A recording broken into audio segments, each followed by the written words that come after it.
Hello ಹಾಲ್, good evening. ಎಲ್ಲರೂ ಹೇಗಿದ್ದೀರಾ? ಚೆನ್ನಾಗಿದ್ದೀರಾ ಅಂತ ಭಾವಿಸ್ತಾ ಇದ್ದೀನಿ.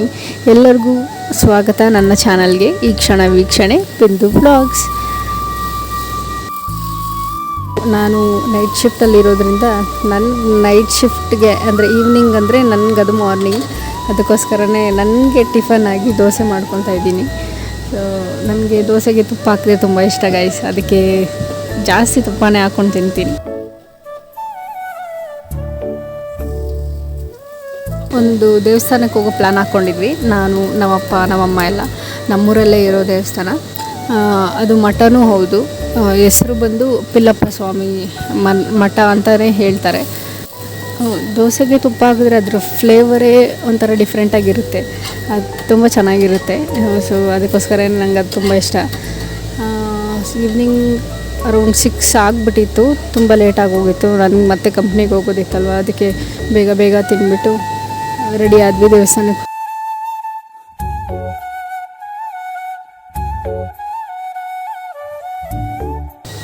ದೇವಸ್ಥಾನಕ್ಕೆ ಹೋದರೆ ಅಲ್ಲಿ ಯಾವಾಗ ತಾನೇ ಅವರು ಸ್ವಾಮಿಗಳು ಪೂಜೆ ಮಾಡ್ತಾರಲ್ಲ, ಅವರು ಇರಲಿಲ್ಲ. ಆವಾಗ ತಾನೇ ಮನೆಗೆ ಹೊರಟಿದ್ರಂತೆ. ಸೊ ನಮ್ಮಪ್ಪ ಮತ್ತೆ ಹೋಗಿ ಅವ್ರನ್ನ ಕರ್ಕೊಂಡು ಬಂದರು. ಅಲ್ಲಿವರೆಗೂ ನಾವು ಅಲ್ಲೇ ವೆಯ್ಟ್ ಮಾಡ್ತಾಯಿದ್ವಿ. ಸೊ ಆ ಗ್ಯಾಪಲ್ಲಿ ನನಗೊಂದಷ್ಟು ವೀಡಿಯೋಸು ಮತ್ತು ಫೋಟೋಸ್ ತೊಗೊಳೋಕ್ಕೆ ಚಾನ್ಸ್ ಸಿಕ್ತು. ಸೊ ಇವಾಗ ನೋಡ್ತಾ ಇರೋದು ಹಿಂದೆ ಒಂದು, ಅದು ಆ್ಯಕ್ಚುಲಿ ಮುಂಚೆ ಇದ್ದಿದ್ದ ದೇವಸ್ಥಾನ. ಅದು ಆ್ಯಕ್ಚುಲಿ ಸಮಾಧಿ. ಇದು ನಾನೇನು ಹೇಳಿದೆ ಪಿಲ್ಲಪ್ಪ ಸ್ವಾಮಿ ಅಂತ. ಅವರು ಬಂದು ದೈವಾಂಶ ಸಂಭೂತರು ಅಂತಾರಲ್ಲ, ಆದರೆ ಮನುಷ್ಯರೇ, ಬಟ್ ಅವರು ದೈವಾಂಶ ಸಂಭೂತರು. ಅವರು ಜೀವ ಸಮಾಧಿ ಆಗಿರೋದು. ಅದಕ್ಕೋಸ್ಕರ ಅದು ಸಮಾಧಿ ಆಗಿದ್ದ ಜಾಗ ಆವಾಗಲೇ ತೋರಿಸಿದ್ದು. ಇದು ಆ್ಯಕ್ಚುಲಾಗಿ ಎಲ್ಲರೂ ಪೂಜೆ ಮಾಡಿಸ್ಕೊಂಡು ಹೋಗುವಂಥ ಒಂದು ವಿಗ್ರಹನ ಪ್ರತಿಷ್ಠಾಪನೆ ಮಾಡಿದ್ದಾರೆ. ಅದು ಪ್ಲೇಸಿದ್ದು.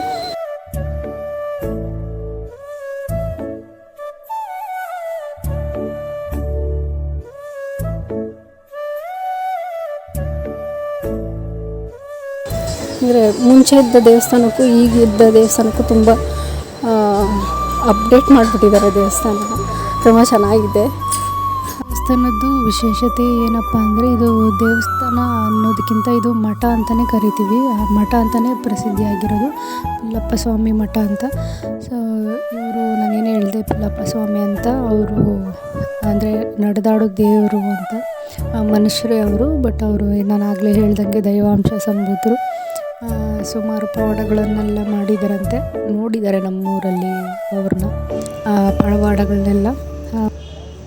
ಮತ್ತು ಅವರು ಜೀವಂತವಾಗಿಯೇ ಇರುವಾಗಲೇ ಸಮಾಧಿ ಆಗಿದ್ದು. ತುಂಬ ನಂಬ್ತಾರೆ ದೇವರನ್ನು. ವರ್ಷಕ್ಕೊಂದ್ಸಲಿ ಆರಾಧನೆ ಅಂತ ಮಾಡ್ತಾರೆ. ಸುಮಾರು ಜನ ಬಂದು ಸೇರ್ತಾರೆ. ಅರೌಂಡ್ 3-4-5 ಡೇಸ್ವರೆಗೂ ನಡೆಯುತ್ತೆ. ಇಲ್ಲಿ ಅನ್ನದಾನ ನಡೆಯುತ್ತೆ. 3 ಡೇಸ್ ಕಂಪ್ಲೀಟ್ಲಿ ಅನ್ನದಾನ ಇರುತ್ತೆ. ಹಾಗೆ ಇಲ್ಲಿ ಸುಮಾರು ಮದುವೆಗಳು, ಎಂಗೇಜ್ಮೆಂಟ್ಸು, ನಾಮಕರಣಗಳು ಎಲ್ಲ ಮಾಡ್ತಾರೆ ಇಲ್ಲಿ.